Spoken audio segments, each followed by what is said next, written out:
दंगे करने की बात जो ढाका की सड़कों में हो रहा है वो कब हो रहा है? जब excess of everything is bad, जब जरूरत से ज्यादा अत्याचार जनता पर होता है, उनका शोषण होता है, जिस तरह से हिटलर करते थे। आज वही माहौल अगर देश के अंदर में अगर एक व्यक्ति बना रहा है, कुछ लोग सिर्फ देश को चला रहे हैं, कुछ लोग, बाकी सबकी आवाज बंद कर दी गई है, कुछ नहीं कर सकते हैं। ऐसा जो माहौल है 2 महीने की स्वयं पुरोहित जी मैं आपसे 2 सवाल पूछना चाहती हूं। आप कह रहे हैं आपके लोग हर बीएलओ के साथ लगे हुए हैं, तो फिर एसआईआर सही है ना? एसआईआर सही है जो हो रहा है, शुद्धिकरण हो रहा है, सही है, आप कोऑपरेट कर रहे हैं, तो दिक्कत क्या है? और मैं आपके साथ बिल्कुल सहमत हूं कि किसी भी जेन्युइन वोटर का वोट नहीं कटना चाहिए। ये देश में हम सब आपके साथ हैं, तो दिक्कत कहां है? Make it simple. हाँ, तो फिर ये बांग्लादेशी कहां से निकल कर जा रहे हैं?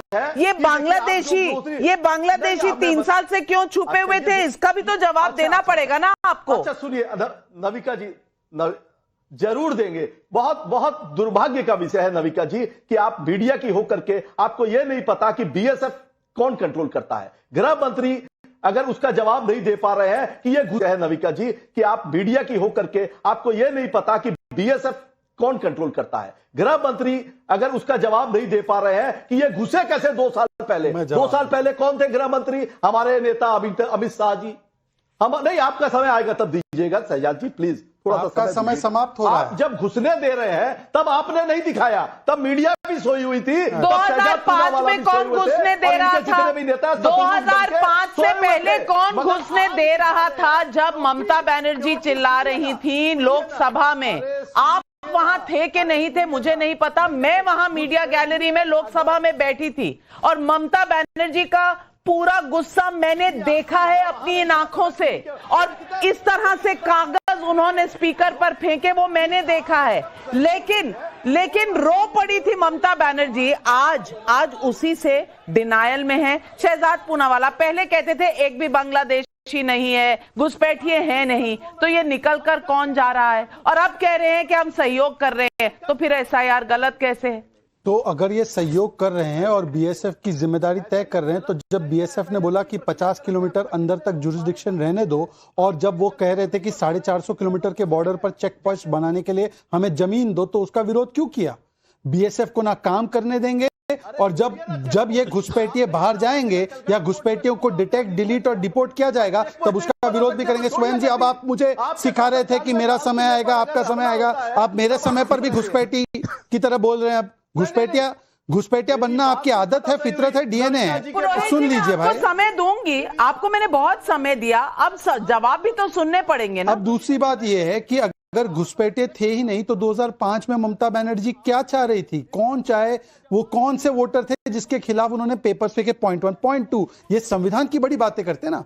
फिराद हकीम का बयान, हाथ पैर तोड़ देंगे। इनके एक विधायक का बयान, बीजेपी के लोगों को आग लगा देंगे। महुआ मोइत्रा को लगता है कि बांग्लादेश मॉडल फॉलो होना चाहिए। वहां पर आरजेडी बोलती है कि नेपाल बांग्लादेश बना देंगे। यहां पर कांग्रेस बोलती है देख लेंगे, और यूथ कांग्रेस ट्वीट करता है कि ये लोकतंत्र के हत्यारे हैं, और दिग्विजय सिंह बोलते घेराव करो। आखिरी बात मैं पूछना चाहता हूं, संविधान के इतने बड़े आप लोग रखवाले हैं, तो शिकायत दे दीजिए ना सुप्रीम कोर्ट में कि इतने लोगों का गलत नाम कटा। वहां पर एक नाम शिकायत नहीं देंगे, वहां पर शून्य, नील बटा सन्नाटा, बस नील बटे सन्नाटा। लेकिन अजीज खान साहब, मुझे लगता है कि अंदर खाने दिक्कत कुछ और है। आप जानते हैं, तृणमूल कांग्रेस जानती है, वहां पर उद्धव ठाकरे जी की पार्टी जानती है, सब जानते हैं कि दिक्कत ईवीएम में नहीं है, वो आप कहकर देख चुके हैं। दिक्कत एसआईआर में नहीं है, दिक्कत आपकी लीडरशिप में है, यानी कि इंडिया गठबंधन की लीडरशिप। राहुल गांधी जिता नहीं सकते किसी अलायंस पार्टनर को, इसलिए तो वो मेहरोत्रा साहब कह रहे थे कि राहुल गांधी हटे, अखिलेश यादव बने, तभी लीडरशिप क्वालिटी आएगी और लोगों के मुद्दे उठाए जाएंगे। कहीं लोगों के मुद्दे से आप किनारा कर चुके हैं। कभी आप कहते हैं कि संविधान खतरे में है, कभी एसआईआर खतरे में है, कभी इलेक्शन कमीशन खतरे में है, कभी ईवीएम खतरे में है। असल मुद्दों से क्या आप दूर हो गए हैं? और असल मुद्दा तो यही है कि अखिलेश यादव को आगे आना चाहिए, राहुल गांधी जी को अब थैंक यू कहना चाहिए 95 हार के बाद।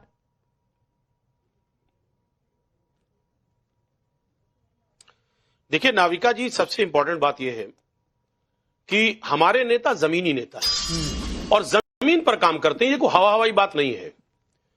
और जिस तरह समाजवादी पार्टी उत्तर प्रदेश में जमीन पर उतर करके जो यहां शोषित है, दलित है, वंचित है, जो परेशान है, उसकी आवाज बनकर के निकल रहे हैं और उसकी आवाज उठाने के लिए पूरी तरह से कटिबद्ध हैं, काम कर रहे हैं, वो जमीन पर काम कर रहे हैं। और रही बात दूसरे नेताओं की बात आप कर रही हैं, देखिए मैं एक बात बता दूं, हर शख्स का अपना काम है।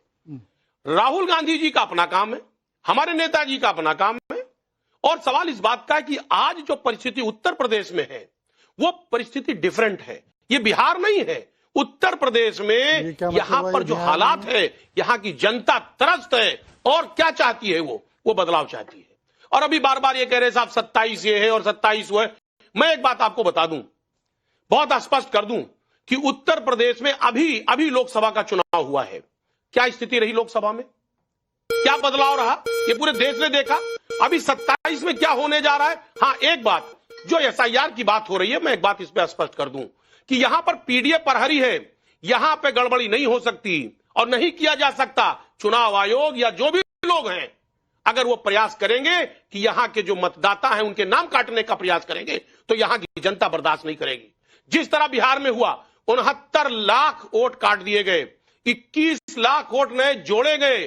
कौन काटे गए, कौन जोड़े गए, ये स्पष्ट नहीं, आप कहना चाह रहे हैं कि बिहार की जनता ने बर्दाश्त कर लिया, आपकी यूपी की जनता बर्दाश्त नहीं करेगी, या आप कह रहे हैं कि बिहार की जनता में इतना दम नहीं था कि वो कंप्लेन कर सके, आप यूपी की जनता से कंप्लेन कराएंगे। आप कह रहे हैं खाली बदलाव की स्थिति उत्तर प्रदेश में है, तो बिहार में भी तो आप ही के गठबंधन के लोग कह रहे थे कि यहां भी बदलाव और परिवर्तन होने वाला है।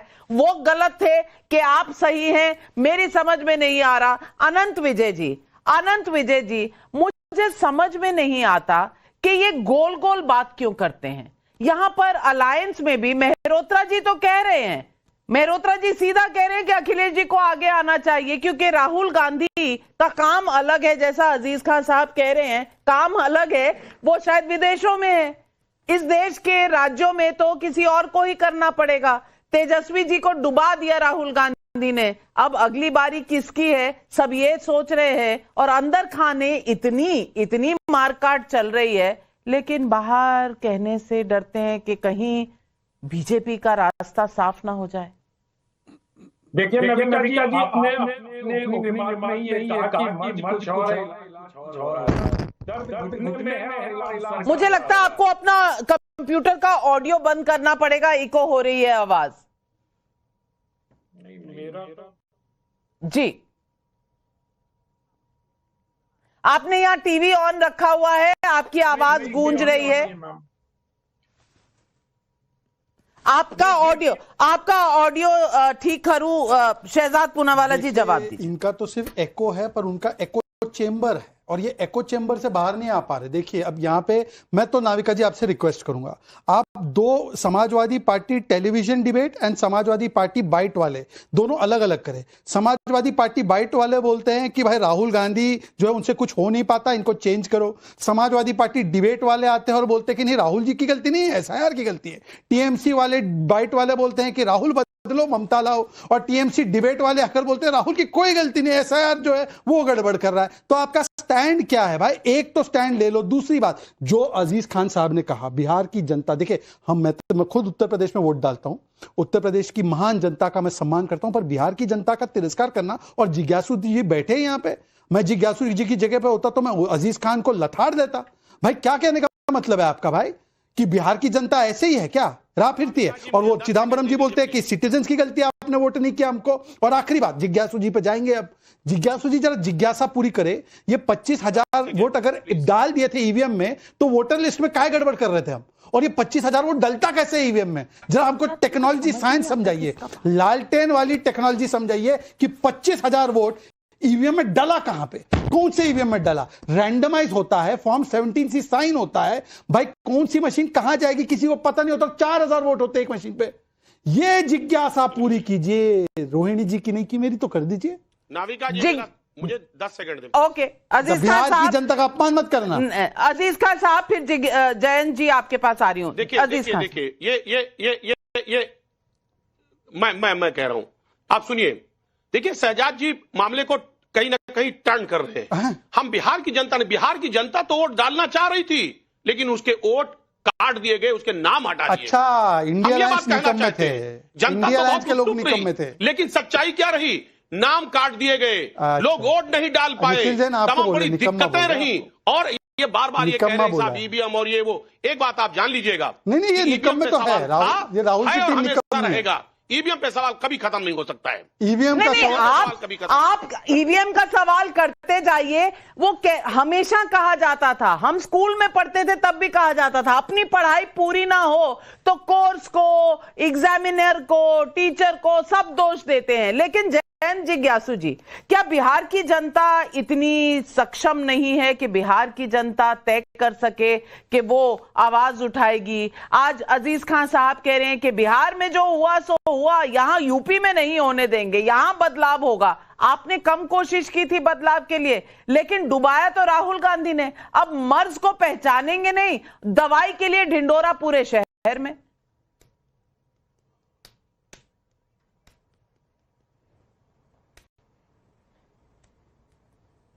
जयंत जिज्ञासु जी, सवाल एक आपके शेर लिए। है कि अब के बरस दस्तूरे सितम में क्या क्या बाब इजाद हुए, जो कातिल थे मकतूल हुए, जो सैद थे वो सयाद हुए। तो इसलिए ये सारी जिम्मेदारी इस देश में अगर मतदाताओं पर डाल दी जाए कि वोटर लिस्ट में ठीक नाम जुड़वाना भी उन्हीं का दायित्व है। For more of such videos, do like, share and subscribe to ET Now Swadesh.